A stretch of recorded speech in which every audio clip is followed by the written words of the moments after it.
Pamper ਜਦੋਂ ਲਾਹਿਆ ਨਾ ਉੱਤੋਂ ਆਉਂਦੇ ਹੋ ਤੇ ਉਹ ਵੇਖਿਆ ਨਾ ਮੈਂ ਤੇ ਉਹਦਾ ਬੱਚਾ ਜਿਹੜਾ ਅਗਲਾ ਉਜ਼ੂ ਨਾ ਮੈਨੂੰ ਦਿਸਿਆ ਨਾ ਮਾੜਾ ਜਿਹਾ ਉਹ ਕਾਲਾ ਕਾਲਾ ਹੈ। ਮੈਂ ਕਿਹਾ ਵੀ ਇਹ ਕਾਲਾ ਕਾਲਾ ਨਹੀਂ ਨਹਾਉਣਾ ਚਾਹੀਦਾ, ਫਰਕ ਹੋ ਗਿਆ ਬੱਚਾ, ਇਹਨੂੰ ਫੌਰੀ ਤੌਰ ਇਹਨੂੰ ਕੁਟਵਾ ਦਿਓ ਅਗਰ ਬੱਚੇ ਦੀ ਜ਼ਿੰਦਗੀ ਚਾਹੀਦੀ ਤੇ।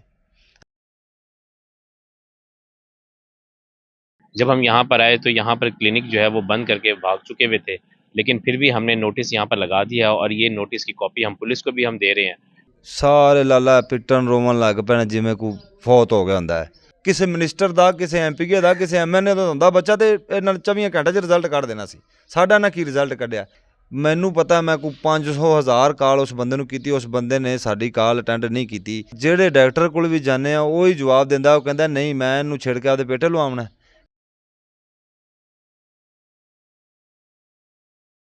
अस्सलाम वालेकुम नाज़रीन कराम, मैं हूं यासिन दुरानी और आप देख रहे हैं न्यूज़ अलर्ट। नाअहल और गैर तजर्बाकार डॉक्टर ने ख़तने करते वक्त बच्चे का नाजुक अज़ा जिस्म से ही काट दिया। मेरे साथ बच्चे के वालिद मौजूद हैं, इनसे बात करते हैं। इनके घर में एक क़यामत का जो है वो मंज़र मुझे देखने को मिला है और ये बड़ा एक जो है वो जज्बाती इंटरव्यू होगा, तो इनसे गुफ्तगू करते हैं। अस्सलाम वालेकुम। ਵਾਲੇਕੁਮ ਸਲਾਮ। भाईजान की हाल है? ਠੀਕ, ਸ਼ੁਕਰ ਅੱਲਾਹ ਪਾਕ ਦਾ ਭਾਈ ਜਾਨ। अच्छा, तुसी ये दसो कि मामला की है थोड़े बच्चे नाल की वाक़या पेश आया ते ये किस तरह सारा वकूआ होया? ਭਾਈ ਜਾਨ ਅੱਲਾਹ ਪਾਕ ਨੇ 7 ਸਾਲਾਂ ਬਾਅਦ ਔਲਾਦ ਦਿੱਤੀ 7 साल बाद बेटा दिता है ਜੀ। 7 ਸਾਲ ਬਾਅਦ ਅੱਲਾਹ ਪਾਕ ਨੇ ਔਲਾਦ ਦਿੱਤੀ। ਬੱਚੇ ਨੂੰ ਲੈ ਕੇ ਅਸੀਂ ਗਏ ਚਲੇ ਖਤਨਿਆਂ ਵਾਸਤੇ। ठीक है। ਕੇਸਰਗੜ੍ਹ ਹਸਪੀਟਲ ਰਿਆਣ ਮੈਡੀਕਲ ਹਸਪੀਟਲ ਕੰਪਲੈਕਸ, हाँ ਉੱਥੇ ਲੈ ਕੇ ਚਲੇ ਗਏ ਆ। ਡਾਕਟਰ ਸ਼ਫੀਕ ਸੀ, ਉਹਨਾਂ ਨੇ ਕਿਹਾ ਕਿ ਬੱਚੇ ਨੂੰ ਅੰਦਰ ਲੈ ਆਓ, ਅਸੀਂ ਖਤਨੇ ਕਰਨੇ ਨੇ, ਕਰ ਦਿੰਦੇ ਖਤਨੇ। ਪੈਸੇ ਕਿੰਨੇ ਨੇ ਜੀ? 2000 ਰੁਪਇਆ ਦੇ ਦਿਓ। ਮੇਰੇ ਕੋਲ 5 ਵੀ ਮੰਗਦਾ, ਮੈਂ ਦੇਣਾ ਸੀ, ਮੇਰਾ ਲਾਡਲਾ ਪੁੱਤਰ ਸੀ।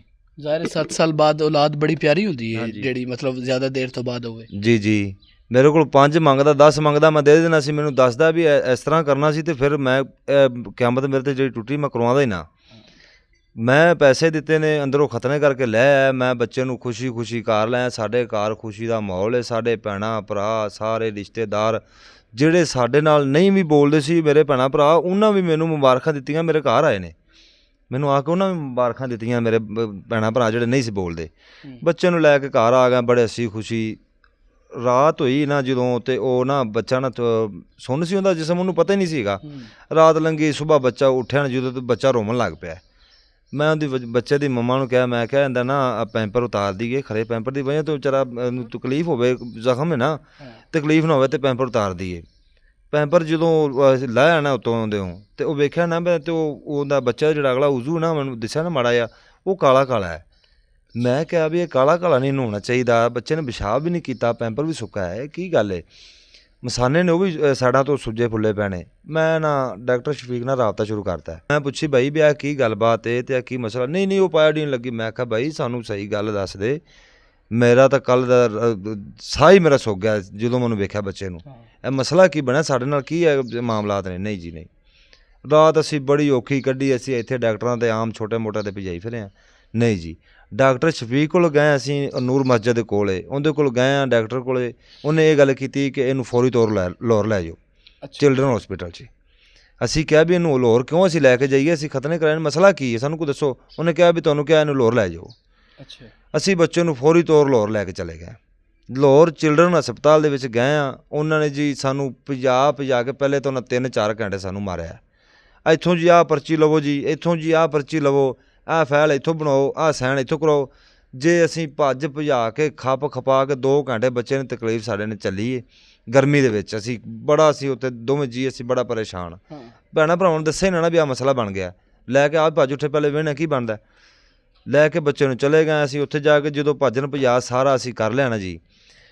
ਲੋ ਜੀ ਗੱਲ ਕੀ ਜੀ, ਉਹਨਾਂ ਨੇ ਅੱਗੋਂ ਇਹ ਗੱਲ ਕਰ ਦਿੱਤੀ ਹੈ ਕਿ ਇਹ ਤੁਹਾਡਾ ਆਪਣਾ ਮਾਮਲਾਤ ਜਿਹੜਾ ਨਾ, ਇਹ ਮਾਮਲਾ ਤੁਹਾਡਾ ਗਿਆ ਵਿਗੜ। अच्छा, ਇਹ ਮਾਮਲਾਤ ਵਿਗੜ ਗਿਆ, ਬੱਚੇ ਦਾ ਉਜ਼ੂ ਹੈ, ਇਹ ਉਜ਼ੂ ਤੋਂ ਕਟਵਾਉਣਾ ਪੈਣਾ ਹੈ। ਉਹ ਨਾ ਡਾਕਟਰ ਨੇ ਵੱਡੇ सॉरी की क्या होना?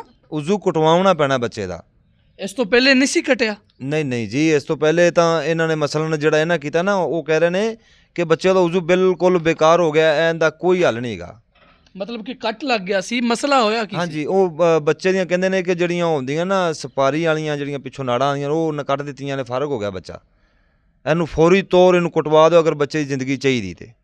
ਅਸੀਂ ਇਹ ਗੱਲ ਕੀਤੀ, ਇਹ ਗੱਲ ਤੁਸੀਂ ਸਾਨੂੰ ਪਹਿਲੇ ਵੀ ਦੱਸ ਸਕਦੇ ਸਾਂ ਜੀ। ਅਸੀਂ 3-4 ਘੰਟੇ ਆ ਥੱਬਾ ਤੁਸੀਂ ਕਾਗਜ਼ਾਂ ਦਾ ਬਣਾ ਦਿੱਤਾ ਤੇ ਮਗਰੋਂ ਹੁਣ ਤੁਸੀਂ ਕਾਗਜ਼ ਸਾਡੇ ਕੋਲ ਖੋਹ ਲੈਣੇ ਵੀ ਤੁਸੀਂ ਚਲੇ ਜਾਓ ਜੀ, ਵਾਪਸ ਚਲੇ ਜਾਓ, ਇਹਨੂੰ ਲੈ ਜਾਓ, ਅਗਰ ਇਹਦਾ ਕਟਵਾਉਣਾ ਤੇ ਕਟਵਾ ਲਓ। ਤੇ ਪਹਿਲੀ ਤਾਂ ਗੱਲ ਜਦੋਂ ਉਹਨਾਂ ਇਹ ਗੱਲ ਕੀਤੀ ਮੇਰੇ ਕੋਲ ਉਹ ਗੱਲ ਹੀ ਨਹੀਂ ਬਰਦਾਸ਼ਤ ਹੋਈ। ਜਦੋਂ ਉਹਨਾਂ ਡਾਕਟਰਾਂ ਨੇ ਮੈਨੂੰ ਕਿਹਾ ਨਾ ਕਿ ਕਟਵਾ ਦਿਓ, ਮੇਰੇ ਕੋਲ ਉਹ ਗੱਲ ਬਰਦਾਸ਼ਤ ਹੀ ਨਹੀਂ ਹੋਈ ਕਿ ਮੈਂ ਹੁਣ ਹੱਥੀਂ ਆਪਦੇ ਬੱਚੇ ਦਾ ਜੋ ਉੱਥੋਂ ਕਟਵਾ ਕੇ ਲੈ ਆਵਾਂ, ਵਾਪਸ ਘਰੇ ਲੈ ਕੇ ਆ ਗਿਆ। ਮਾਂ ਭੈਣਾਂ ਸਾਰੇ ਰੋਣ ਲੱਗ ਪੈਣੇ। ਸਾਨੂੰ ਪਤਾ ਜਿਹੜੀ ਸਾਡੇ ਤੇ ਕਿਆਮਤ ਟੁੱਟੀ, ਸਾਡੇ ਨਾਲ ਕਪੂਰਾ ਇਨਸਾਫ ਨਹੀਂ ਹੁੰਦਾ ਪਿਆ। ਇਹ ਕਿਸੇ ਮਿਨਿਸਟਰ ਦਾ ਪੁੱਤਰ ਹੁੰਦਾ, ਕਿਸੇ ਜੱਜ ਦਾ ਪੁੱਤਰ ਹੁੰਦਾ, ਕਿਸੇ MP ਜਾਂ MNA ਦਾ ਪੁੱਤਰ ਹੁੰਦਾ ਤੇ ਕਦੋਂ ਦਾ ਇਨਸਾਫ ਮਿਲ ਜਾਣਾ ਸੀ। ਸਾਨੂੰ ਕੀ ਇਨਸਾਫ ਮਿਲਿਆ? ਸਾਨੂੰ ਕਿਸੇ ਨੇ ਪੁੱਛਿਆ? ਅਸੀਂ ਮੁਸਲਮਾਨ ਨਹੀਂ ਦੇ ਕੀ ਸਾਨੂੰ ਕਿਸੇ ਨੇ ਆ ਕੇ ਪੁੱਛਿਆ ਹੈਗਾ ਵੀ ਤੁਹਾਡੇ ਨਾਲ ਐਡੀ ਵੱਡੀ ਕਿਆਮਤ ਟੁੱਟ ਗਈ? ਅਸੀਂ ਮੁਸਲਮਾਨ ਹਾਂ, ਸਾਨੂੰ ਵੀ ਅੱਲਾਹ ਪਾਕ ਨੇ ਪੈਦਾ ਕੀਤਾ ਕਿ ਅਸੀਂ ਗਰੀਬ ਹਾਂ। ਕੀ ਸਾਡੇ ਨਾਲ ਇਨਸਾਫ ਹੋ ਰਿਹਾ? ਸਾਡੇ ਨਾਲ ਕੋਈ ਇਨਸਾਫ ਨਹੀਂ ਹੋ ਰਿਹਾ। ਅਸੀਂ ਹੁਣ ਬਸ ਅੱਕ ਕੇ ਸਬਰ ਕਰਕੇ ਇਹੀ ਕਹਿੰਦੇ ਪਏ ਕਿ ਸਾਡਾ ਹੁਣ ਅੱਲਾ ਹੀ ਹੈ ਜਿਹੜਾ ਉੱਤੇ ਬੈਠਾ। ਸਾਡੇ ਬਸ ਅੱਲਾਹ ਪਾਕ ਸਾਨੂੰ ਸਬਰ ਦੇ ਦੇਣ। ਕਹਿ ਰਹੇ ਨੇ ਜੀ ਕਿ ਬੱਚੇ ਦਾ ਜੀ ਫੌਰੀ ਤੌਰ ਇਹਨੂੰ ਬੱਚੇ ਨੂੰ ਕਿਤੇ ਐਡਮਿਟ ਕਰਵਾਓ ਅੱਛੇ ਡਾਕਟਰ ਕੋਲ, ਸਪੈਸ਼ਲਿਸਟ ਕੋਲੇ, ਕਿ ਉਹ ਇਹਦਾ ਨਾ ਪਿਸ਼ਾਬ ਦਾ ਰਾਹ ਲੈਦਾ ਕਰ ਦੇਵੇ, ਕੋਈ ਸਰਾਖ ਕਰਕੇ ਨਾ ਤੇ ਇਹਦਾ ਬੱਚੇ ਦਾ ਪਿਸ਼ਾਬ ਦਾ ਰਾਹ ਲੈਦਾ ਕਰ ਦੇਵੇ, ਬੱਚੇ ਦੀ ਜ਼ਿੰਦਗੀ ਬਚ ਜਾਵੇ। ਉਹ ਜਿਹੜਾ ਡਾਕਟਰ ਸੀ ਜਿਹਨੇ ਖਤਨੇ ਕੀਤੇ ਸਨ, ਜਿਹਦੀ ਗਲਤੀ ਦੇ ਨਾਲ ਇਹ ਹੋਇਆ, ਉਹਦੇ ਤੇ ਕੋਈ ਕਾਰਵਾਈ ਤੁਸੀਂ ਐਪਲੀਕੇਸ਼ਨ ਵਗੈਰਾ ਨਹੀਂ ਦਿੱਤੀ? ਕੋਈ ਇਸ ਤਰ੍ਹਾਂ ਦਾ ਸਿਲਸਿਲਾ ਨਹੀਂ ਹੋਇਆ? ਅਸੀਂ ਆਏ ਹਾਂ, ਅਸੀਂ ਪਹਿਲੇ ਆ ਕੇ ਫਿਰ ਦੁਬਾਰਾ ਉੱਥੋਂ ਚਿਲਡਰਨ ਤੋਂ ਆ ਕੇ ਵੀ ਉਹਨੂੰ ਮੈਂ ਕਾਲਾਂ ਕੀਤੀਆਂ ਨੇ। ਮੈਂ ਕਿਹਾ ਬਾਈ ਆਹ ਮਸਲਾ ਦੱਸਦੇ ਪੈਣੇ, ਮੇਰੇ ਕੋਲ ਵਾਇਸ ਮੈਸੇਜ ਨੇ, ਮੇਰੇ ਕੋਲ ਤਸਵੀਰਾਂ ਨੇ, ਵੀਡੀਓ ਨੇ ਜਿਹੜੀਆਂ ਮੇਰੇ ਬੱਚੇ ਦੀਆਂ ਭੇਜੀ ਗਿਆ। ਮੈਂ ਕਿਹਾ ਬਾਈ ਆਹ ਮਸਲਾ ਦੱਸਦੇ ਨੇ ਯਾਰ, ਘਰ ਆ ਇਹਦਾ ਫੌਰੀ ਤੌਰ 'ਤੇ ਹੱਲ ਕੱਢੀਏ। ਤੂੰ ਖਤਨੇ ਕੀਤੇ ਨੇ, ਸ਼ਾਇਦ ਕੋਈ ਤੈਨੂੰ ਪਤਾ ਹੋਵੇ ਕਿ ਅਗਲੇ ਡਾਕਟਰ ਨਾ ਸੰਭਾਲ, ਜਾਂ ਤੁਸੀਂ ਡਾਕਟਰ ਜੇ ਤੂੰ ਲੋਰ ਵੀ ਉੱਥੇ ਆਪਰੇਟ ਕਰਨਾ ਤੂੰ ਸਾਨੂੰ ਨਾਲ ਲੈ ਕੇ ਜਾ, ਤੇਰੀ ਡਾਕਟਰ ਛੇਤੀ ਗੱਲ ਸੁਣਦੇ, ਦਵਾ ਬੱਚੇ ਨੂੰ ਆਪਾਂ ਐਡਮਿਟ ਕਰਾ ਦਈਏ। ਸਾਡੀ ਨਹੀਂ ਗੱਲ ਕੋਈ ਸੁਣਦਾ ਪਿਆ। ਉਹਨਾਂ ਨੇ ਕਿਹਾ ਨਹੀਂ ਜੀ, ਉਹਨੇ ਸਾਡੀ ਗੱਲ ਦਾ ਜਵਾਬ ਨਹੀਂ ਦਿੱਤਾ। ਨੰਬਰ ਬਦਲ ਕੇ ਕਾਲਾਂ ਕੀਤੀਆਂ ਨੇ, 40 ਨੰਬਰਾਂ 'ਤੇ ਕਾਲਾਂ ਕੀਤੀਆਂ ਨੇ। ਮੈਨੂੰ ਪਤਾ ਮੈਂ ਕੋਈ 500-1000 ਕਾਲ ਉਸ ਬੰਦੇ ਨੂੰ ਕੀਤੀ, ਉਸ ਬੰਦੇ ਨੇ ਸਾਡੀ ਕਾਲ ਅਟੈਂਡ ਨਹੀਂ ਕੀਤੀ, ਜਿੰਦੀ ਵਜ੍ਹਾ ਤੋਂ ਅੱਕ ਕੇ ਮੈਂ ਜਾ ਕੇ CO ਸਾਹਿਬ 'ਤੇ ਜਾ ਕੇ ਦਰਖਾਸਤ ਦਿੱਤੀ ਹੈ। CO ਸਾਹਿਬ ਨੇ ਫੌਰੀ ਤੌਰ ਐਕਸ਼ਨ ਲੈ ਕੇ ਉਹ ਹਸਪਤਾਲ ਸੀਲ ਕਰ ਦਿੱਤਾ। ਉਸ ਤੋਂ ਬਾਅਦ ਸਾਨੂੰ ਨਹੀਂ ਪਤਾ ਜੀ ਸਾਡਾ ਹੁਣ ਇਹਨਾਂ ਕੀ ਕਰਨਾ ਤੇ ਕੀ ਨਹੀਂ ਕਰਨਾ। ਕੋਈ ਉਸ ਤੋਂ ਬਾਅਦ ਕੋਈ ਕਾਰਵਾਈ ਨਹੀਂ, ਕੋਈ ਗੱਲ ਨਹੀਂ। ਸਾਨੂੰ ਤਾਂ ਇਹ ਨਹੀਂ ਪਤਾ ਅਸੀਂ ਹੁਣ ਇਹਦੇ ਖਿਲਾਫ ਕਰੀਏ ਕੀ, ਜਾਈਏ ਕਿੱਧਰ ਨੂੰ, ਕਿੱਥੇ ਦਰਖਾਸਤ ਦਈਏ, ਕੀ ਅਸੀਂ ਕਰੀਏ, ਸਾਨੂੰ ਕਿਸੇ ਮਾਮਲਾਤ ਦਾ ਨਹੀਂ ਪਤਾ। ਅੱਛਾ, ਬੱਚੇ ਦੀ ਹੁਣ ਕੰਡੀਸ਼ਨ ਕੈਸੀ ਹੈ? ਅਗਰ ਮੈਂ ਉਹਦੀ ਸਿਹਤ ਦੇ ਅਤਬਾਰ ਨਾਲ ਗੱਲ ਕਰੀਏ ਤੇ ਅੱਗੇ ਫਿਰ ਉਹਦਾ ਕੀ ਜਿਹੜਾ ਨਾ ਉਹ ਲਾਹਮਲ ਹੋਇਆ ਤੇ ਤੁਸੀਂ ਕਿਤੇ ਹੋਰ ਐਡਮਿਟ ਕਰਾਇਆ, ਉਹਨੂੰ ਚੈੱਕਅਪ ਵਗੈਰਾ ਕਰਵਾਇਆ? ਨਹੀਂ ਜੀ, ਅਸੀਂ ਬੱਚੇ ਦਾ ਬੜੀਆਂ ਜਗ੍ਹਾ ਤੋਂ ਚੈੱਕਅਪ ਕਰਾਉਣੇ ਪਿਆ। ਜਿਹੜੇ ਡਾਕਟਰ ਕੋਲ ਵੀ ਜਾਂਦੇ ਆ ਉਹ ਹੀ ਜਵਾਬ ਦਿੰਦਾ, ਉਹ ਕਹਿੰਦਾ ਨਹੀਂ ਮੈਂ ਇਹਨੂੰ ਛਿੜ ਕੇ ਆਪਦੇ ਪੇਟੇ ਲਵਾਉਣਾ।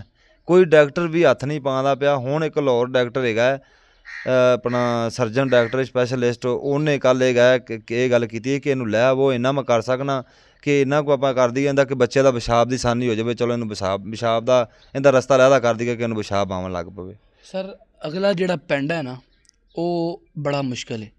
7 ਸਾਲ ਬਾਅਦ ਔਲਾਦ ਮਿਲੇ ਤੇ ਹੁੰਦੀ ਬੜੀ ਮਹਿੰਗੀ, ਤੇ ਇਸ ਤਰ੍ਹਾਂ ਦੀ ਕਿਆਮਤ ਟੁੱਟ ਗਈ ਤੇ ਉਸ ਤੋਂ ਬਾਅਦ ਅੱਗੇ ਜਿਹੜੇ ਮਾਮਲਾਤ ਹੋਣੇ ਨੇ ਜ਼ਿੰਦਗੀ ਦੇ ਵਿੱਚ, ਜਦੋਂ ਨੇ ਵੱਡੇ ਹੋਣਾ ਹੈ, ਅੱਗੇ ਸਾਰੇ ਮਾਮਲਾਤ ਚੱਲਣੇ ਨੇ, ਉਹ ਬੜੇ ਮਤਲਬ ਜਿਹੜਾ ਨਾ ਦਰਦਨਾਕ ਹੋਣਗੇ।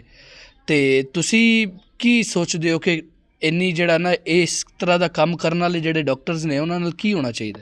ਇਹੋ ਜਿਹੇ ਡਾਕਟਰਾਂ ਨੂੰ ਪਹਿਲੀ ਗੱਲ ਤਾਂ ਹੈ ਵੀ ਇਹਨਾਂ ਨਾਲ ਹੀ ਇਸ ਤਰ੍ਹਾਂ ਕੀਤਾ ਜਾਵੇ ਜਿਸ ਤਰ੍ਹਾਂ ਇਹਨਾਂ ਬੱਚਾ ਸਾਡਾ ਇਹ ਜਿੰਨੇ ਵੀ, ਇਹ ਨਹੀਂ ਮੈਂ ਕਹਿ ਰਿਹਾ ਇੱਥੇ ਪੂਰੀ ਪਾਕਿਸਤਾਨ ਦੇ ਵਿੱਚ ਜਿੰਨੇ ਵੀ ਇਸ ਤਰ੍ਹਾਂ ਦੇ ਅਦਾਰੇ ਹੈਗੇ ਨੇ, ਫੌਰੀ ਤੌਰ ਇਹਨਾਂ 'ਤੇ ਐਕਸ਼ਨ ਲਿਆ ਜਾਵੇ। ਅੱਜ ਮੇਰੇ ਨਾਲ ਹੋਈ ਇਹ, ਕੱਲ੍ਹ ਹੋਰ ਕਿਸੇ ਦੇ ਪੁੱਤਰ ਨਾਲ ਨਾ ਹੋ ਜਾਵੇ। ਇਹ ਮੇਰੇ ਨਾਲ ਹੋਈ, ਮੈਨੂੰ ਪੁੱਛ ਕੇ ਕੋਈ ਵੇਖੇ ਮੇਰੇ ਨਾਲ ਹੋਈ ਹੈ, ਕੱਲ੍ਹ ਨੂੰ ਕਿਸੇ ਹੋਰ ਦੇ ਬੱਚੇ ਨਾਲ ਐਡਾ ਜ਼ੁਲਮ ਨਾ ਹੋਵੇ। ਅਤੇ ਮੈਂ ਇਹ ਕਦਮ ਵੀ ਇਸ ਗੱਲੋਂ ਚੁੱਕਿਆ ਕਿ ਕੱਲ੍ਹ ਨੂੰ ਕਿਸੇ ਹੋਰ ਦੇ ਬੱਚੇ ਨਾਲ ਐਡਾ ਜ਼ੁਲਮ ਨਾ ਹੋਵੇ ਜਿਹੜਾ ਮੇਰੇ ਨਾਲ ਜ਼ੁਲਮ ਹੋ ਗਿਆ। ਕਿ ਇਹ ਕੋਈ ਜੁਰਮ ਮੈਂ ਕਰ ਬੈਠਾ ਕਿ ਮੈਂ ਆਪਦੇ ਬੱਚੇ ਨੂੰ ਸੁਣਤੇ ਰਸੂਲ ਕਰਵਾਈ, ਮੈਂ ਕੋਈ ਜੁਰਮ ਕਰ ਬੈਠਾ ਕਿ ਮੈਨੂੰ ਕਿਸੇ ਪੁੱਛਿਆ ਦੱਸਿਆ ਨਹੀਂ ਦਾ ਵੀ ਯਾਰ ਤੇਰੇ ਨਾਲ ਮਸਲਾ ਬਣ ਗਿਆ, ਤੂੰ ਮਾੜਾ ਬੰਦਾ ਜਾਂ ਕੋਈ ਗੱਲ ਜਾਂ ਕੋਈ ਬਾਤ ਨਹੀਂ, ਕੋਈ ਗੱਲ ਨਹੀਂ, ਕੋਈ ਬਾਤ ਨਹੀਂ, ਕਿਸੇ ਨੇ ਅਮਲ ਦਖਲ ਹੀ ਨਹੀਂ ਸਾਡੇ ਵਿੱਚ ਦਿੱਤਾ। ਜਿਵੇਂ ਅਸੀਂ ਮੁਸਲਮਾਨ ਹੀ ਨਹੀਂ ਹੈਗੇ, ਅਲਹਮਦੁਲਿਲਾ ਅਸੀਂ ਮੁਸਲਮਾਨ ਹਾਂ। ਤੁਸੀਂ ਤੇ ਜਵਾਨ ਹੋ ਤੇ ਔਲਾਦ ਦਾ ਗਮ ਜਿਹੜਾ ਉਹ ਬੜਾ ਡਾਢਾ ਹੁੰਦਾ ਹੈ। ਤੁਸੀਂ ਜਦੋਂ ਉਹ ਬੱਚੇ ਨੂੰ ਚੈੱਕਅਪ ਕਰਾਇਆ ਚਿਲਡਰਨ ਹੌਸਪੀਟਲ ਤੋਂ, ਤੇ ਜਿਹੜੀਆਂ ਮਾਵਾਂ ਹੁੰਦੀਆਂ ਨੇ, ਫੁੱਫੀਆਂ ਹੁੰਦੀਆਂ ਨੇ, ਮਾਸੀਆਂ ਹੁੰਦੀਆਂ ਨੇ, ਦਾਦੀ ਨਾਨੀ ਹੁੰਦੀ ਹੈ, ਉਹ ਬੜੀਆ ਜਜ਼ਬਾਤੀ ਮਾਹੌਲ ਹੁੰਦਾ ਹੈ। ਤੇ ਘਰ ਜਦੋਂ ਆ ਕੇ ਇਹਨਾਂ ਨੂੰ ਇਹ ਗੱਲ ਤੁਸੀਂ ਦੱਸੀ ਤੇ ਕੀ ਹਾਲਾਤ ਸਨ, ਕੀ ਵਾਕਿਆਤ ਸਨ? ਸਾਰੇ ਲਾਲਾ ਪਿੱਟਣ ਰੋਵਣ ਲੱਗ ਪੈਣ ਜਿਵੇਂ ਕੋਈ ਫੌਤ ਹੋ ਗਿਆ ਹੁੰਦਾ ਹੈ। ਵਿੱਚੋਂ ਕਈਆਂ ਜੀਆਂ 'ਤੇ ਇਹ ਗੱਲ ਕੀਤੀ, ਹੌਸਲਾ ਕਰੋ, ਨਹੀਂ ਹੋ ਜਾਦਾ, ਨਹੀਂ ਉਹਨਾਂ ਨੇ ਵੈਸੇ ਨਹੀਂ ਉਹਨਾਂ ਹੱਥ ਪਾਇਆ ਹੋਣਾ, ਆਪਾਂ ਬੁਲਾਣੇ ਆ ਫਲਾਣੇ ਨੂੰ ਬੁਲਾਣੇ ਟਿਮਗੇ ਨੂੰ ਬੁਲਾਣੇ ਆ। ਉਹ ਬਲਾਵਨ ਬਲੂਮਨ ਦੇ ਵਿੱਚ ਹੀ 4-5 ਦਿਨ ਮੇਰਾ ਬੱਚੇ ਨੇ ਬੜੀ ਤਕਲੀਫ ਲਈ। ਖੈਰ ਹੁਣ ਜਾ ਕੇ ਨਾ ਉਹ ਇੱਕ ਹਕੀਮ ਹੈਗਾ ਸੀ, ਉਹਦੇ ਕੋਲ ਮਲਮ ਲਈ, ਜਿਹਦੇ ਨਾਲ ਕੋਈ ਮੇਰੇ ਬੱਚੇ ਨੂੰ ਕੋਈ ਪਿਸ਼ਾਬ ਸਕੂਨ ਨਾਲ ਆ ਜਾਂਦਾ, ਮਾੜਾ ਕਰਕੇ ਨਾ ਉਹਨੂੰ ਕਤਰਾ ਪਿਸ਼ਾਬ ਨਿਕਲਣ ਲੱਗ ਪਿਆ ਹੁੰਦਾ। ਬਸ ਇਹੀ ਹੈ ਕਿ ਅਸੀਂ ਇਹੀ ਚਾਹੁੰਦੇ ਕਿ ਫੌਰੀ ਤੌਰ ਬੱਚੇ ਦਾ ਇਹ ਹੱਲ ਨਿਕਲ ਜਾਵੇ, ਕਿ ਚਲੋ ਉਹਦਾ ਨਾ ਪਿਸ਼ਾਬ ਦੀ ਆਸਾਨੀ ਹੋ ਜਾਵੇ। ਚਲੋ ਜੋ ਹੋਣਾ ਸੀ ਉਹ ਤਾਂ ਹੁਣ ਹੋ ਗਿਆ, ਉਹ ਤਾਂ ਅੱਲਾ ਦੀ ਰਜ਼ਾ ਅਸੀਂ ਮੰਨੀ ਬੈਠੇ ਹਾਂ। ਬਾਕੀ ਸਾਡੇ ਨਾਲ ਇਨਸਾਫ ਨਹੀਂ ਹੋ ਰਿਹਾ, ਅਤੇ ਅਸੀਂ ਇਹ ਵੀ ਕਹਿੰਦੇ ਹਾਂ ਕਿ ਚਲੋ ਹੋਰ ਵੀ ਮੈਨੂੰ ਇੱਕ ਗੱਲ ਦਾ ਅਫਸੋਸ ਹੋਰ ਬੜਾ ਹੈ, ਕੱਲ੍ਹ ਨੂੰ ਅਗਰ ਮੇਰਾ ਬੱਚਾ ਵੱਡਾ ਹੁੰਦਾ ਹੈ, ਉਹਦੀ ਜ਼ਿੰਦਗੀ ਅੱਲਾ ਬਚਾ ਦੇਵੇ, ਅਗਰ ਉਹ ਵੱਡਾ ਹੁੰਦਾ ਤਾਂ ਮੈਨੂੰ ਪੁੱਛਦਾ ਵੀ ਅੱਬੂ ਜਾਨ ਤੁਸੀਂ ਆ ਮੇਰੇ ਨਾਲ ਕੀ ਕੀਤਾ, ਮੈਂ ਉਸ ਬੱਚੇ ਆਪਦੇ ਨੂੰ ਕੀ ਜਵਾਬ ਦਿਆਂਗਾ। ਮੈਨੂੰ ਬਸ ਇੱਕ ਹੀ ਇਹੀ ਪਰੇਸ਼ਾਨੀ ਹੈ। ਇੱਥੋਂ ਤਾਂ ਅਸੀਂ ਆਉਂਦੇ ਹਾਂ ਵੀ ਅੱਲਾ ਪਾਕ ਮੈਨੂੰ ਦੇ ਦੇਵੇ, ਕੱਲ੍ਹ ਨੂੰ ਬੱਚਾ ਤਾਂ ਨਾ ਮੈਨੂੰ ਸਵਾਲ ਕਰ ਸਕੇ, ਕਿਉਂ ਮੈਨੂੰ ਪੁੱਛੇ ਤਾਂ ਨਾ ਵੀ ਪਾਪਾ ਮੇਰੇ ਨਾਲ ਕੀ ਕੀਤਾ ਜੀ ਤੁਸੀਂ। ਇਹ ਜ਼ੁਲਮ ਅਸੀਂ ਹੱਥੀਂ ਕਰਵਾ ਬੈਠੇ ਨਾ। ਅਸੀਂ ਤਾਂ ਸਮਝਣਾ ਕਿ ਅਸੀਂ ਮੇਰੀ ਮਾਂ ਪਿੱਟਦੀ ਹੈ, ਮੇਰਾ ਪਿਓ ਪਿੱਟਦਾ, ਮੇਰੇ ਭੈਣਾਂ ਭਰਾ ਰੋਂਦੇ ਨੇ ਕਿ ਸਾਡੇ ਵਾਸਤੇ ਕਿਆਮਤ ਦਾ ਦਿਨ ਸੀ ਜਿਹੜਾ ਸਾਡੇ ਤੇ ਟੁੱਟਣਾ ਸੀ, ਉਹ ਟੁੱਟ ਗਿਆ। ਇੱਕ ਬੀਬੀ ਹੈ ਜਿਹਨੂੰ ਸਾਰਾ ਪੰਜਾਬ ਕਹਿੰਦਾ ਕਿ ਮਾਂ ਹੈ, ਪੰਜਾਬ ਦੀ ਮਾਂ ਜਾਣੀ ਜਾਂਦੀ, ਉਹਨੂੰ ਕੀ ਗੁਜ਼ਾਰਿਸ਼ ਕਰੋਗੇ ਅਗਰ ਉਹ ਤੁਹਾਡੀ ਵੀਡੀਓ ਦੇਖ ਰਹੀ ਹੈ ਤੇ? ਮੈਂ ਤਾਂ ਉਸ ਪੰਜਾਬ ਦੀ ਮਾਂ ਨੂੰ, ਅਸੀਂ ਆਪ ਇਹਨਾਂ ਦੇ ਸਪੋਰਟਰ ਹਾਂ, ਅਸੀਂ ਆਪ ਨੂੰਹ ਲੀਗੀ ਹਾਂ, ਅਸੀਂ ਨੂੰਹ ਲੀਗੀ ਹੋ ਕੇ ਹਕੂਮਤ ਵੀ ਇਸ ਟਾਈਮ ਅਸੀਂ ਮੰਨੀਏ ਨਾ, ਤੇ ਹਕੂਮਤ ਵੀ ਸਾਡੀ ਹੈ, ਅਸੀਂ ਨੂੰਹ ਲੀਗ ਦੇ ਨਾ, ਅਸੀਂ ਵੋਟ ਦਿੱਤੇ ਨੂੰਹ ਲੀਗ ਨੂੰ, ਠੁੱਕ ਕੇ ਦਿੱਤੇ ਨੇ, ਸਾਡਾ ਚੈੱਕ ਕਰਨਾ ਜਿੱਥੇ ਮਰਜ਼ੀ, ਸਾਰੇ ਖਾਨਦਾਨ ਸਾਡੇ ਨੇ ਦਿੱਤੇ ਨੇ। ਕੀ ਸਾਡਾ ਮੁੱਲ ਕੀ ਪੈਂਦਾ ਪਿਆ? ਸਾਡੀ ਜੋ ਮਾਂ ਹੈ ਤੇ ਸਾਡਾ ਮੁੱਲ ਪਾਵੇ, ਪਤਾ ਲੱਗੇ ਕਿ ਸਾਡੀ ਮਾਂ ਦਾ ਬੱਚਾ ਹੁੰਦਾ ਤੇ ਇਸ ਤਰ੍ਹਾਂ ਹੋਣੀ ਸੀ। ਕਿਸੇ ਮਿਨਿਸਟਰ ਦਾ, ਕਿਸੇ ਐਮਪੀਏ ਦਾ, ਕਿਸੇ ਐਮਐਨਏ ਦਾ ਹੁੰਦਾ ਬੱਚਾ ਤੇ ਇਹਨਾਂ 24 ਘੰਟੇ 'ਚ ਰਿਜ਼ਲਟ ਕੱਢ ਦੇਣਾ ਸੀ। ਸਾਡਾ ਨਾ ਕੀ ਰਿਜ਼ਲਟ ਕੱਢਿਆ, ਸਾਨੂੰ ਕਿਸੇ ਕਾਲ ਕਰਕੇ ਨਹੀਂ ਪੁੱਛਿਆ, ਸਾਨੂੰ ਵੈਸੇ ਨਹੀਂ ਕਿਸੇ ਆ ਕੇ ਪੁੱਛਿਆ ਵੀ ਯਾਰ ਤੁਹਾਡਾ ਐਡਾ ਮਸਲਾ ਬਣ ਗਿਆ। ਸਾਡੀ ਤਾਂ ਆਪਦੀ ਮਾਂ ਗਏ ਦਰਖਾਸਤ ਤੇ ਕਿ ਸਾਨੂੰ ਬਸ ਇਨਸਾਫ ਦਿਵਾਇਆ ਜਾਵੇ।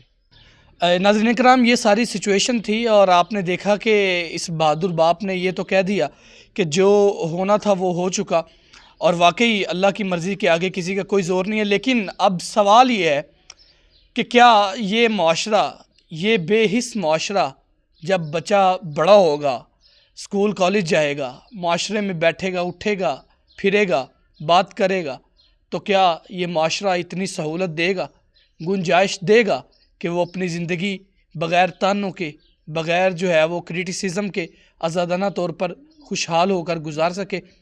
ये सवाल मैं आपके लिए छोड़े चले जाता हूँ। कमेंट सेक्शन में अपनी राय लाजमी दीजिए। अभी हमें कोई तकरीबन 1 से 2 घंटे पहले हमें दरख्वास्त मौसूल हुई थी कि हमारे एक भाई हैं जिनके बच्चे के साथ एक जो है हादसा पेश आ गया था। तो जैसे ही ये सीओ साहब के इल्म में आई और सीओ साहब ने फ़ौरन डायरेक्शन दे के मुझे भेजा कि आप वहाँ पे जाकर इन्वेस्टिगेट करें। जब हम यहाँ पर आए तो यहाँ पर क्लिनिक जो है वो बंद करके भाग चुके हुए थे, लेकिन फिर भी हमने नोटिस यहाँ पर लगा दिया और ये नोटिस की कॉपी हम पुलिस को भी हम दे रहे हैं। और जैसे ही अगर इन्होंने कोई खिलाफ कानून कोई काम किया या हमारी जो सील है उसको तोड़ने की कोशिश की तो हम इंशाल्लाह इनके ऊपर FIR भी देंगे और इसके एंड तक हम इनके खिलाफ कार्रवाई करेंगे। इसी के साथ अपने मेज़बान यासीन दुरानी को इजाज़त दीजिए। मुलाकात होती है एक और नई वीडियो में, तब तक के लिए अल्लाह हाफ़िज़ व नासिर।